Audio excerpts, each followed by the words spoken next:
O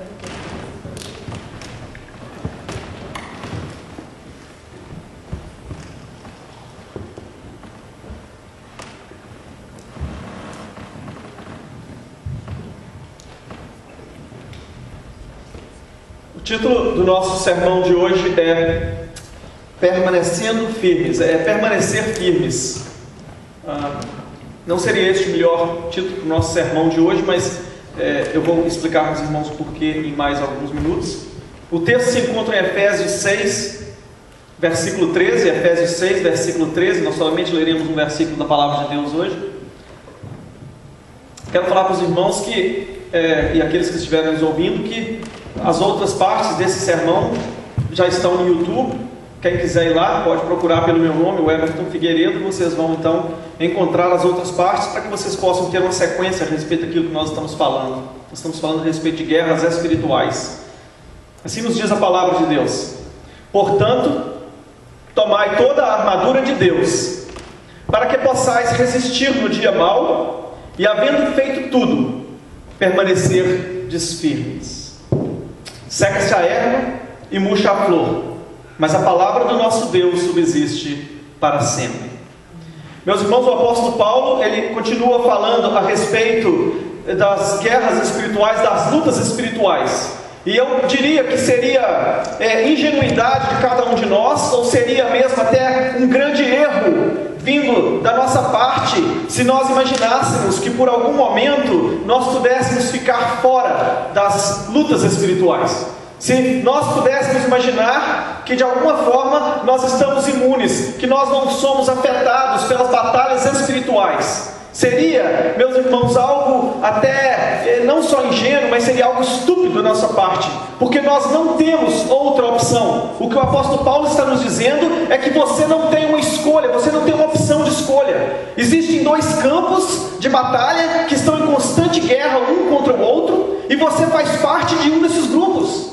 Não pense você por momentos de guerra. Se você acredita no seu coração que você não está em uma luta espiritual, que você não está em uma batalha espiritual, eu tenho que falar para você duas coisas: ou você já está vencido, ou você está no campo errado. Ou você está vencido, ou você está no campo errado. Eu não sei qual desses dois é pior: se é você já ter sido vencido pelo inimigo, ou se é você estar lutando no campo dele.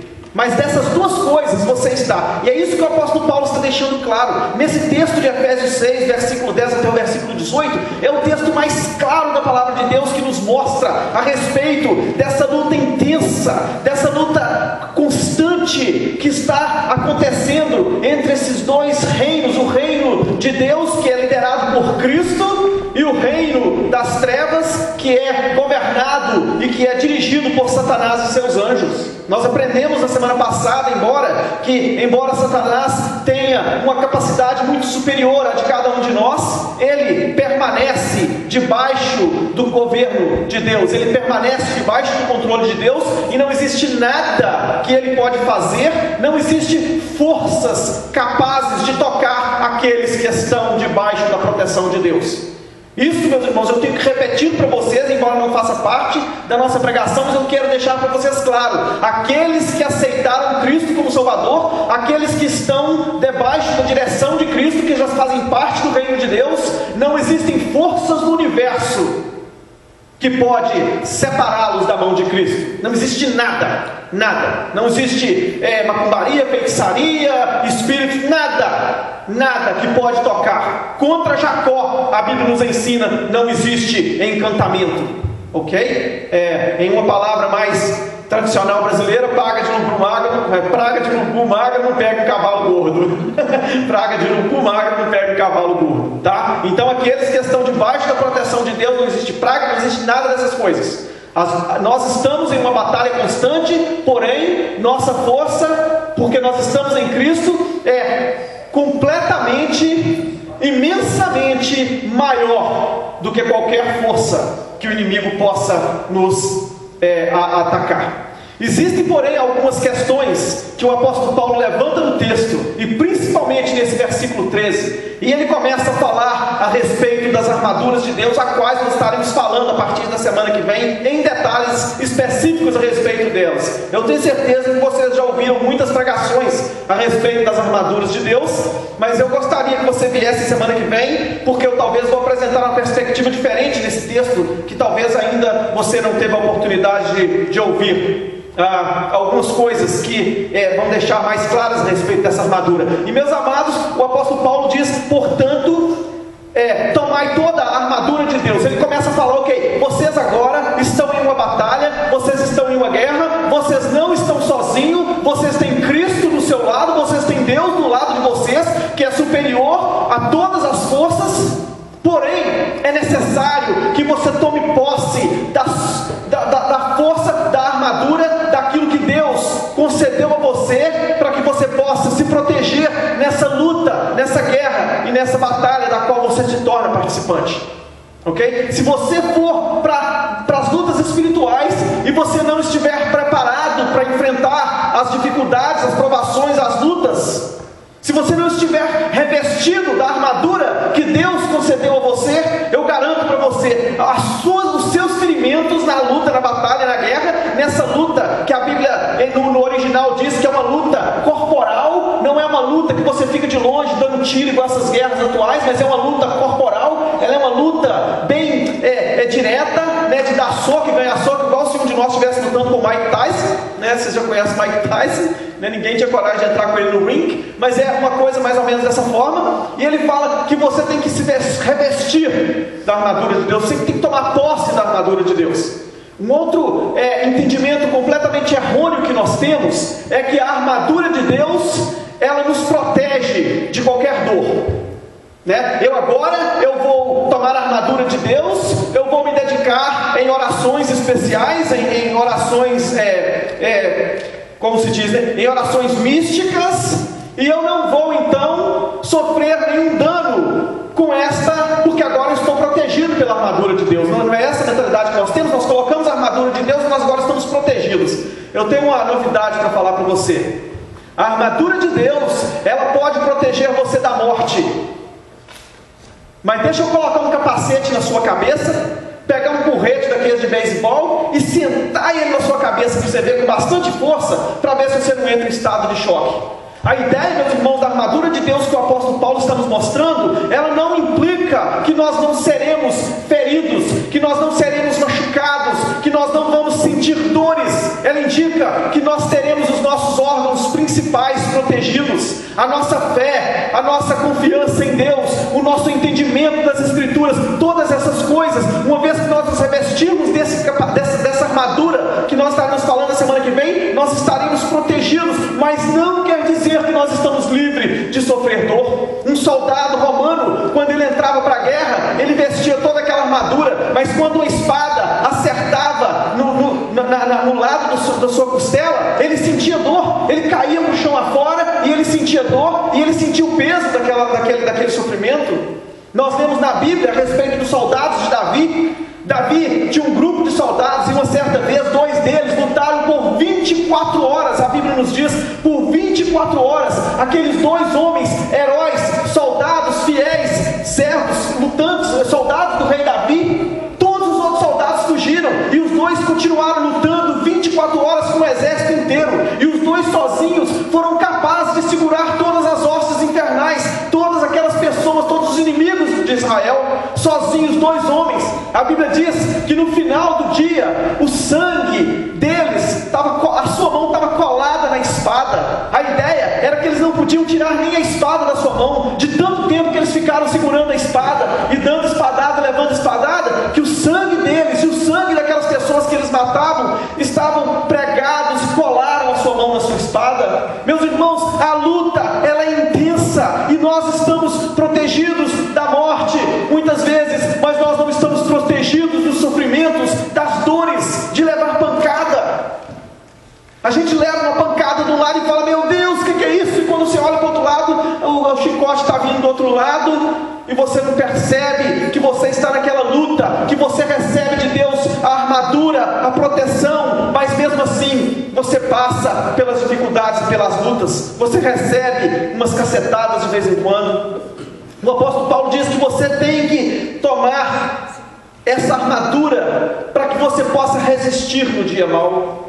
Você possa resistir no dia mau. O que o apóstolo Paulo está falando?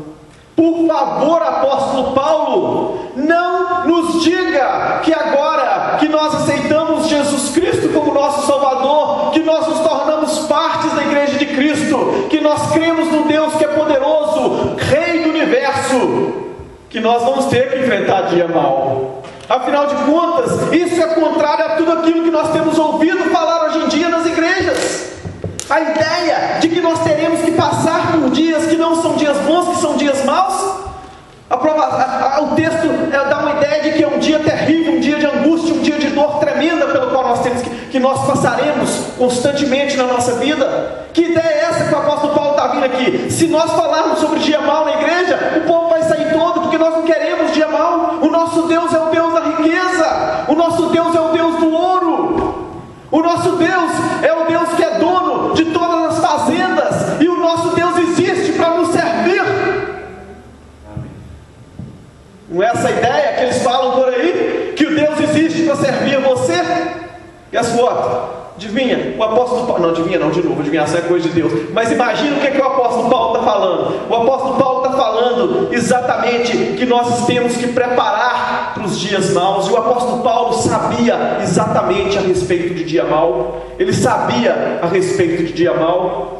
Ele escreve, quando ele escreve aos Coríntios, ele fala de momentos da sua vida em que ele passou por situações em que ele preferia a própria morte. Ele dizia que ele já tinha desanimado da sua vida, aqueles momentos de angústia pelo qual ele passou. Ele disse assim: meus irmãos, eu passei por momentos na minha vida em que a angústia pela qual eu sofri foi tão grande que nós desistimos até da vida, nós não queríamos nem viver mais. Você sabe o que é isso? Você sabe o que é? Você está passando por uma angústia tão grande e que você nem mesmo quer mais viver? Eu já passei. E o pior de tudo é que muitas vezes eu nem tinha ideia por que eu estava passando aquilo. A angústia vinha no meu coração e eu falava: meu Deus, por quê? Me leva, Pai, deste mundo, porque eu já não aguento mais os sofrimentos. Me leva, Pai, deste mundo. Eu lembro quando eu era criancinha, eu nem sabia o que eu estava falando, mas a angústia vinha no meu coração, e a angústia era tão grande que eu me escondia de todo mundo da minha família, e eu ia chorar e falar: Deus, me leva, porque eu prefiro a morte do que viver neste mundo de sofrimento e viver estas dores e esses sofrimentos que eu passo por ele. Meus irmãos, é o dia mau que vem na vida de cada um de nós, e as igrejas que ensinam o contrário, as igrejas que estão ensinando para as pessoas que tudo vai bem, que confia em Deus, bota a sua fé que tudo vai sair bem, eles estão fazendo algo prejudicial para as pessoas, porque a primeira luta, a primeira dificuldade que vem na vida do servo de Deus, ele não está preparado para enfrentar, ele não está disposto a enfrentar, e a primeira coisa que ele faz: eu vou desanimar desse caminho, eu vou desanimar de Jesus Cristo, porque antes de eu ser crente, eu não passava por essas coisas. Antes de eu ser crente, eu não tinha que enfrentar essas dificuldades. Antes de eu ser crente, a minha vida ia de mar em popa. E agora que eu estou passando, agora que eu passei a ser crente, agora que eu vim para servir a Cristo, a minha vida vira este tumulto, e as dificuldades aparecem, e as coisas começam a acontecer na minha vida completamente além daquilo que eu tenho capacidade de controlar. O apóstolo Paulo diz em Coríntios 1, 2 Coríntios 1, versículo 8, eu vou ler o texto para vocês. Ele diz o seguinte: porque não queremos, irmãos, que ignoreis a tribulação que nos sobreveio na Ásia, pois que fomos sobremaneira oprimidos acima das nossas forças, de modo tal que até da vida desesperamos.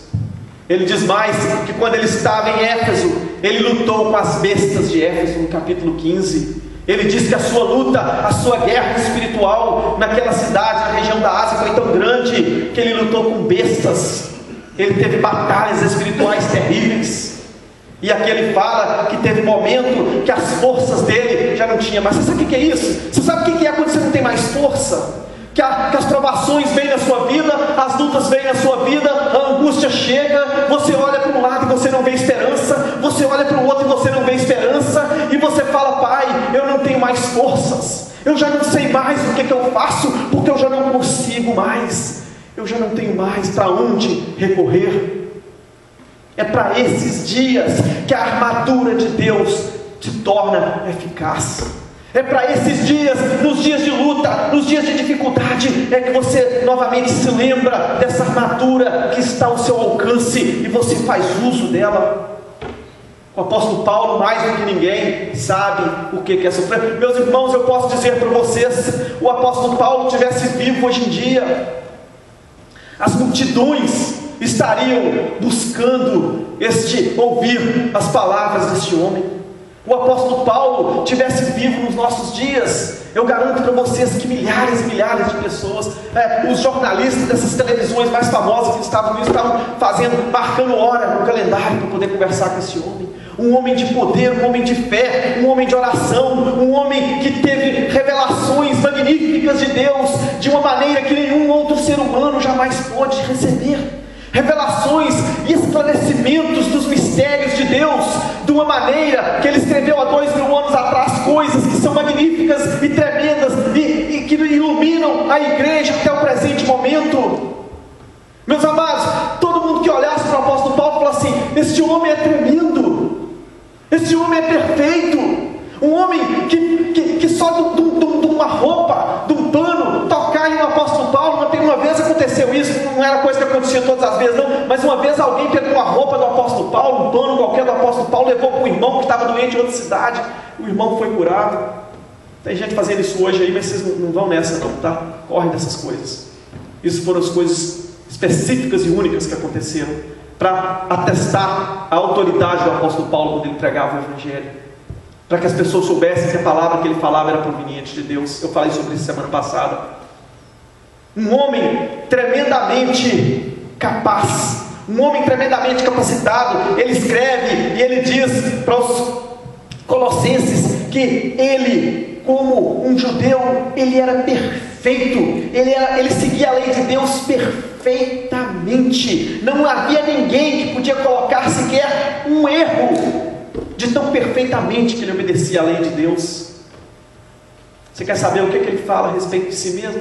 Quando ele está escrevendo para essa igreja de Coríntios, onde as pessoas se achavam super-heróis, ele vira na segunda epístola que ele escreve, no capítulo 15, versículo 23 ao 29. Eu quero que vocês ouçam a leitura desse texto. Se a Lenice for colocar ele lá em cima, ela pode colocar. Eu quero que vocês ouçam a leitura desse texto.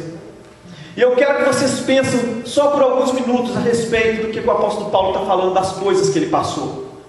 E aí eu quero que vocês comparem com os chamados apóstolos de hoje em dia, com os chamados missionários, obreiros e pastores de hoje em dia. E eu quero que vocês comparem o que o apóstolo Paulo fala a respeito de si mesmo, e o que as pessoas hoje têm visto e têm tido como que sendo homens ungidos. E aí você vai me falar se nos padrões atuais da igreja, se eles considerariam o apóstolo Paulo como um homem ungido. Vejam bem o que ele diz. Ele está falando a respeito daqueles que se intitulam apóstolos e que não são. E ele fala o seguinte: são eles servos de Cristo? Estou fora de mim para falar dessa forma. Ele diz: olha, eu estou falando aqui, mas eu estou fora de mim para falar isso, tá? Eu muito mais. Se eles são servos de Cristo, eu sou muito mais. Trabalhei muito mais, fui encarcerado mais vezes, fui açoitado severamente e exposto à morte repetidas vezes. 5 vezes recebi dos judeus 39 açoites. 3 vezes fui golpeado com varas. Chicote não estava bom não. Apóstolo Paulo, 5 vezes 39 correada. Aí ele falou assim: meu Deus, eu já aprendi a lição, pai, chega. Não, Paulo, tem mais 3 vezes você vai apanhar com vara, porque chicote não foi pouco, com cacetete.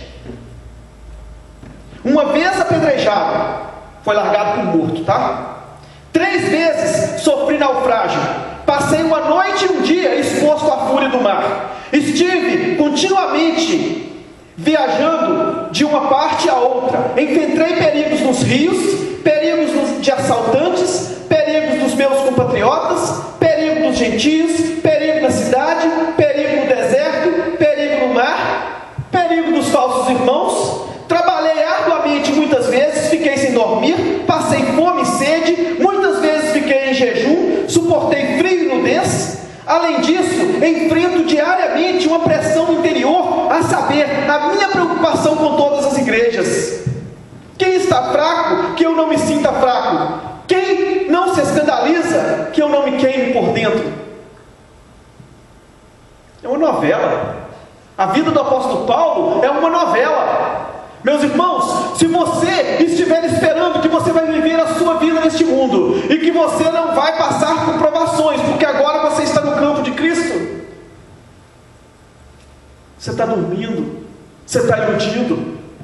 Você está iludido, porque o apóstolo Paulo falou assim: toma, se veste dessa armadura de Deus, porque as dificuldades virão na sua vida, as dificuldades virão. Se você está na escola, se você está entrando na quinta série, eles já começam a falar nos desenhos animados a respeito de um mundo que há 14 bilhões de anos. Eles já começam a doutrinar os nossos bebês, as nossas crianças, com as teorias da evolução, com a ideia de que não existe Deus. Você quer uma aprovação maior do que você ver o seu filho longe da presença de Deus, porque ele frequentou uma escola onde eles ensinaram que Deus não existe, e agora ele não tem certeza se Deus existe mesmo? E agora ele confia em si próprio, e ele acha que o mundo é só isso aqui que nós estamos vendo? Quantas vezes eu falo para nós, para vocês, que a realidade não está nessa vida, mas a realidade está fora dessa vida. Que essa vida de 50, 60, 70 anos que nós vivemos não passa de um sonho, mas que a realidade maior está além dessa vida. A realidade não está aqui. Os nossos olhos não são capazes de ver a realidade, porque a realidade está além dos nossos olhos. A vida eterna é a realidade. Mas os nossos filhos são ensinados que isso aqui é tudo, que o mundo é tudo, que a solução da vida está aqui, e que nós temos que viver hoje, porque nós só temos uma vida. Como é que é a palavra, Nina? YOLO, you only live once. YOLO, you only live once. Você somente vive uma vez. Você tem que aproveitar o máximo desse mundo, você tem que aproveitar o máximo dessa vida, porque você só vive uma vez. E quando algum jovem morre, o que eles escrevem no Facebook dele, morre por acidente, ou qualquer coisa dessa espécie, os amigos vão lá e escrevem YOLO, you only live once. Você só vive uma vez, vai viver a sua vida, vai aproveitar o máximo que você puder. Era isso que o apóstolo Paulo enfrentava. Quando ele chegou, os epicureus lá de Éfeso, eles falavam a mesma coisa: você só vive aqui, Barney. Vamos aproveitar essa vida, vamos gozar desse mundo, vamos aproveitar o máximo que a gente pode, porque a gente só vive aqui mesmo e acabou, e fica por aqui mesmo. E é isso que eles estão ensinando às nossas crianças. É isso, são as direções que vêm de Washington. Nós acabamos de ler no livro de Provérbios: uma nação que abandona a Deus desce para a sua fraqueza, enquanto aquela que reconhece a Deus é forte. Esses são os ensinamentos. E quando as crianças entram na escola e disparam dar tiros nos outros, todo mundo arranca o cabelo da cabeça. Onde que nós estamos errados? Vamos procurar os psicólogos para saber por que isso deu errado. Deve ser porque nós estamos dando os outros revólver, porque os outros têm revólver. Se nós tirar o revólver da mão de todo mundo, talvez resolva a solução. Eu estava perguntando a uma amiga minha essa semana: você prefere morrer com um tiro ou com uma facada? Não pensa que se tirar o revólver da mão das pessoas ruins, que eles não vão arranjar um jeito de matar você, não, que eles vão. Ela falou assim: não, deixa eles com revólver. Revólver pelo menos me dá um tiro e eu morro. Se der uma facada, ele tem que ficar a faca, ele vai doer muito. Vocês estão percebendo? As nações perdem a sua direção. Eles acreditam que porque uma pessoa tem revólver, ele faz maldade. Caim matou o irmão com uma pedrada na cabeça. É o mal que encontra no coração do homem, é a maldade. E é isso que os nossos filhos são expostos todos os dias. Quando o dia mau vem, quando o dia mau chega, quando o dia mau chegou para Ló, enfermo, doente, caído, sabendo, experimentando, vendo que era o dia mau, a sua esposa vira para ele e fala: Ló, amaldiçoa esse seu Deus e morre. É o dia mau. Jó, perdão, foi Ló não. Ló, a esposa dele, falou foi outra coisa com ele. Ló, a esposa dele, falou assim: meu irmão, meu amado, vamos ficar aqui em Sodoma, nossas coisas estão todas aqui. Jó, obrigado, irmão. Jó experimentou o dia mau.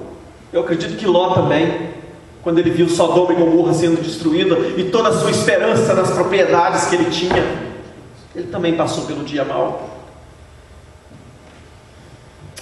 Para que vocês possam resistir no dia mau. E agora ele fala algo interessante. Essa palavra resistir, é por isso que eu falei que é permanecer firmes. Essa palavra resistir no dia mau, o apóstolo Paulo repete essa palavra 4 vezes no versículo, do versículo 12 até o versículo 14 de Efésios.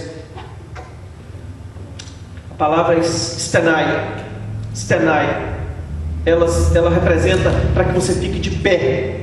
A palavra foi traduzida na nossa Bíblia como permanecer firmes, mas ela seria mais interessante se ela fosse traduzida como para que você permaneça de pé. Para que você permaneça de pé, para que você resista ao dia mau e para que você permaneça de pé. Ele vem falando isso constantemente. Veja bem, ele fala assim: para que você permaneça, para que você resista, para que você permaneça no dia mau, e havendo feito tudo, permaneça. Novamente ele usa a mesma palavra. Por isso que às vezes na nossa tradução ela não fica tão claro o texto. Mas o que ele está querendo dizer, ele fala 4 vezes nesses 3 versículos da palavra de Deus: permanecer firme, permanecer de pé, permanecer de pé, permaneça de pé. Quando você estiver na sua luta, quando você estiver na jornada, tome essa armadura de Deus para que você permaneça de pé. Eu acho que a ideia dele é que você ainda continue de pé, mesmo diante de todas as provações, mesmo diante de todas as dificuldades.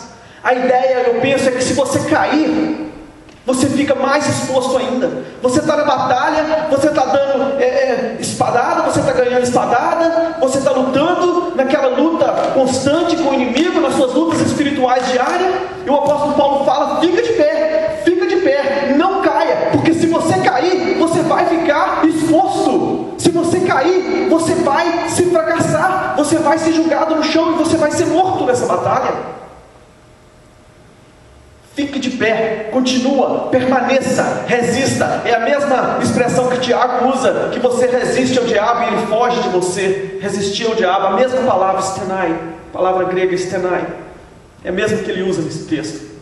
E ele fala: e havendo feito tudo, eu vou ler, permanecer firme, e havendo feito tudo, ou seja, permaneça firme, toma a proteção, entre na batalha, lute, participe dessa guerra espiritual constante, e havendo feito tudo, e cumpra a vontade de Deus.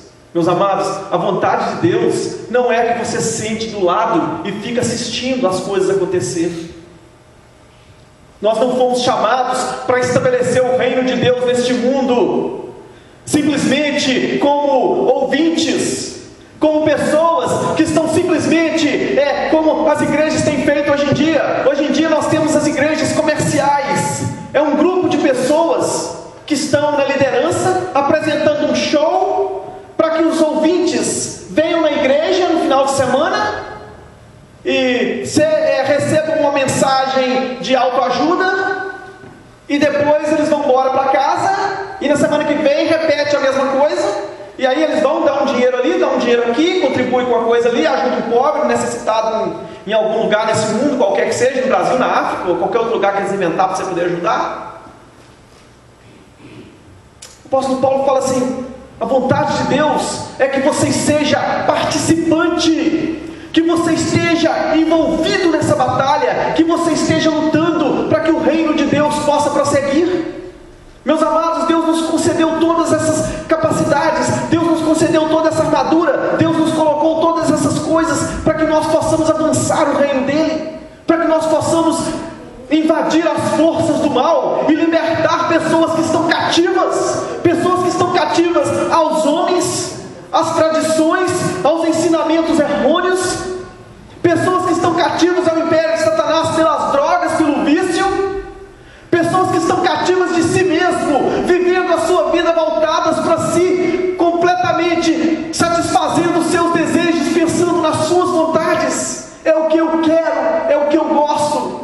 escravidão é a pior de todas.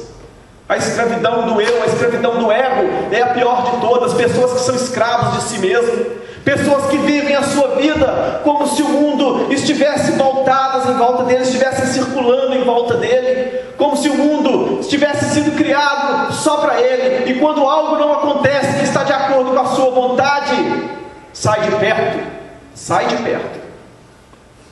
Tudo tem que estar debaixo do meu controle.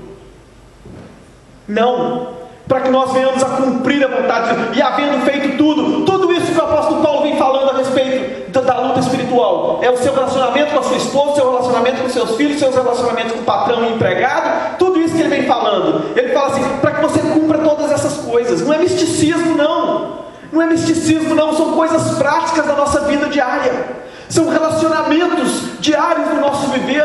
Estas são as nossas batalhas, essas são as nossas lutas, essas são as nossas dificuldades. Hoje minha esposa chegou porque ela encontrou com alguém. Ela foi no supermercado e ela encontrou com uma pessoa conhecida, e a pessoa fez um comentário com ela muito desagradável para ela. E no passado a minha esposa era mais afiada. Ela era mais afiada no passado, ela tinha sempre uma resposta na ponta da língua antigamente não precisava de eu falar nada com ela não. Aí eu falei com ela assim, para testar meus irmãos, por favor, não pensa que eu estou aconselhando ela a fazer o que ela não deve, não, para testar ela. Eu falei assim, não acredito que ela falou isso como você falou. Eu falei assim, não deu uma nela na hora não. Marquei para lá. No dia mal, parece nada, né? Parece que foi simplesmente uma coincidência que ela encontrou com aquela pessoa e aquela pessoa trouxe a ela uma ofensa, não é? Vocês estão percebendo? Vocês estão percebendo as artimanhas? Naquele instante, as palavras que aquela pessoa usou eram palavras de ofensa, palavras de ferir, palavras de machucar. E a posição do servo de Deus é ouvir e falar assim, mas eu não vou revidar, porque eu vivo acima dessas atitudes, eu vivo acima da mesquinhagem. É assim que o reino de Deus é expandido. Ela tratou a pessoa bem, tratou como se nada tivesse acontecido, e o nome de Deus foi glorificado, porque se ela tivesse agido de outra maneira, aquela pessoa teria saído falado ali, uma mulher de pastor me tratando desse jeito, que absurdo, uma mulher que é crente agindo dessa forma. Olha, vocês estão percebendo quando você tem que estar preparado, revestido da armadura de Deus, para que você possa suportar o dia mau? A gente pensa, mas isso não é dia mau, não. É dia mau, porque poderia ter se tornado algo que ia trazer escândalo ao reino de Deus. Ao invés de propagar, ao invés de expandir, ao invés de que o reino de Deus pudesse crescer, ele ia retroceder, porque agora as forças do inimigo iam estar avançando, e avançando. Meus amados, nós estamos chamados para cumprir a vontade de Deus, para estar nessa luta, para estar nessa batalha, para sermos participantes na igreja, participantes fora da igreja, ajudando a tomar conta das crianças, ajudando a todas as outras áreas que a igreja precisa de ser executada. Nós fomos chamados para isso, é para isso que nós estamos aqui. Nós não podemos ser participantes da igreja de Cristo somente como aqueles que vêm tirar, como aqueles que vêm receber, mas nós temos que também estar dispostos a contribuir. Eu não estou falando de contribuir com dinheiro, porque existem coisas que são muito mais importantes do que dinheiro. É você contribuir com a sua vida verdadeiramente, é você contribuir para que o reino de Deus possa prosperar, para que o reino de Deus possa crescer, é você entregar a sua vida.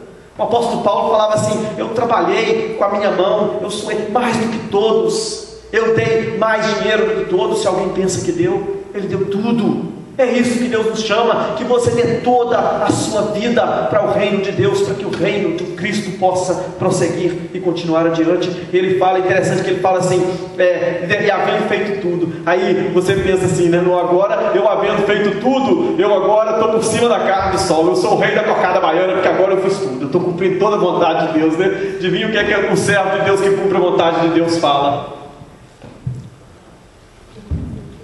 Jesus Cristo usou essa expressão do apóstolo Paulo. Ele usou a mesma expressão do apóstolo Paulo. Ele disse: olha, e vocês, depois de terem feito tudo, Vocês vão dizer: somos servos infiéis, porque só fizemos aquilo que éramos obrigados.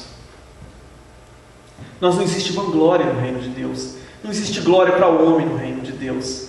No reino de Deus não existe glória para o homem. A nossa glória é toda para Cristo, a nossa glória é toda para Deus. A nossa luta, nós lutamos por uma causa. A nossa guerra é por uma causa, irmã disse, e não é para mim nem para você. As nossas batalhas espirituais, Patrícia, elas não são, minha irmã, para que a nossa vontade seja feita aqui na terra. Elas não são para que a nossa agenda, para que a nossa vontade se prospere. A nossa luta, a nossa guerra é para que a vontade de Deus seja feita em toda a terra, assim como ela é feita no céu. A nossa participação, o nosso desejo é cumprir a vontade de Deus na nossa vida e ver a vontade de Deus sendo cumprida na vida de todos aqueles que nós amamos. Mas nós não temos glória nisso. Nós não temos glória. A glória vai para Deus, porque depois que nós tivermos feito tudo, depois que nós tivermos obedecido toda a vontade de Deus, nós vamos reconhecer que nós somos servos inúteis, porque nós só fizemos aquilo que nós éramos obrigados a fazer, somente aquilo que foi pedido de nós. Nós não fazemos nada mais além daquilo que de nós é requerido. Essa é a vontade de Deus para a nossa vida, essa é a vontade de Deus para o nosso viver. Nós não entramos na batalha simplesmente por nada, mas nós entramos na batalha para fazer a vontade de Deus, para expandir o reino de Deus, para levar a mensagem do Deus soberano a todas as pessoas, a todos aqueles que nós tivermos contatos. E o apóstolo Paulo fala novamente, ele usa a mesma palavra, stenai, e depois de tendo feito tudo isso, permanecer firmes. Permanecer firmes. Meus amados, nós podemos dizer da nossa vida, cada um de nós, eu sei que tem essas fraquezas, nós podemos dizer que nós temos uma tendência muito grande em não permanecer firmes. Qualquer coisa é motivo para trazer escândalo para nós. Qualquer coisa, tudo, qualquer coisa que acontece na igreja. Se uma pessoa fizer um comentário a respeito da sua roupa, talvez a pessoa faz sem pingo de maldade, é motivo para você não voltar na igreja mais. Não vou voltar, isso é um absurdo que aquela pessoa fala. Ou é uma mensagem que o pastor prega, está falando para mim, alguém deve ter falado para ele aquilo ali, ele está falando aqui para mim, não volto lá mais. Acontece, nós podemos permanecer firmes. Meus amados, é necessário que o servo de Deus, aquele que está na batalha espiritual, porque você não tem como estar fora, é necessário que você permaneça firme, é necessário que você tenha firmeza em tudo, firmeza nas doutrinas, firmeza na obediência. Essas duas coisas vão juntas. Você não pode ser uma pessoa que é fiel na doutrina e não é fiel na obediência, e nem ser fiel na obediência se você não é fiel na doutrina. O apóstolo Paulo passou 3 capítulos desse livro falando de doutrinas, e agora ele passa 3 capítulos falando a respeito de convivência, e ele fala, e olha, as batalhas espirituais, elas encompassam todas essas áreas, elas encompassam as áreas doutrinárias, e elas encompassam as áreas práticas. E se você não estiver preparado, se você não estiver revestido da armadura de Deus, você não vai resistir no dia mau, e você vai cair. Mas se você estiver preparado com a armadura de Deus, você vai permanecer firme, você vai continuar firme, arraigado na palavra e na vida, de acordo com a vontade de Deus para o seu viver. Tomai, meus irmãos, toda a armadura de Deus. Semana que vem nós falaremos a respeito, em detalhes a respeito dessa armadura de Deus. Tomai toda a armadura de Deus para que podeis resistir no dia mau. Se você estiver, se o seu dia mau for hoje, se o dia que você estiver passando pelas dificuldades for hoje, não se assuste, não se escandalize, não tenha como escândalo as dificuldades que passam na sua vida. O apóstolo Pedro fala assim: por que vocês estão achando que é estranho o fogo que testa vocês? Por que vocês estão achando estranho as provações que vêm sobre vocês? Isso é normal. Isso foi coisa do passado, é coisa do presente, vai ser coisa do futuro. Até o dia final, nós passaremos pelas mesmas dificuldades, pelas provações, como todos os seres humanos. A nossa esperança é que nós permanecermos firmes resistindo no dia mau, fazendo tudo para a vontade de Deus, de acordo com a vontade de Deus, para que nós possamos permanecer firmes.